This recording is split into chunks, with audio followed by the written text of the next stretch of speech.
Ano ang nangyari nang siya ay nakiusap sa ating Panginoong Diyos? Nakalugod siya, nakapagbigay kasiyahan siya sa ating Panginoong Diyos. Sa makatwid, napakahalaga na tayo, pagka tayo lumalapit sa Diyos, humihiling sa Kanya ng ating mga pangangailangan, lalo na sa panahon ng ating mga pananalangin, dapat makita ng ating Panginoong Diyos na tayo ay nagdudulot sa Kanya ng ano? Oo, kasiyahan. Yun po napakahalaga. Ang kinakailangan sa atin, masunurin tayo doon sa mga kalooban ng ating Panginoong Diyos. Nasusunod natin yung Kanyang mga kagustuhan. Kasi pagka ganyan, yung ating hinihiling, tiyak na atin pong matatanggap.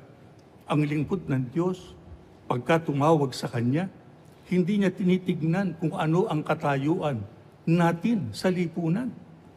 Basta tayo ay mananampalataya, masunurin sa mga kalooban ng ating Panginoong Diyos, pati yung mga alituntunin niya ay ating tinutupad, ipagkakaloob sa atin ng Panginoong Diyos ang ating panalangin.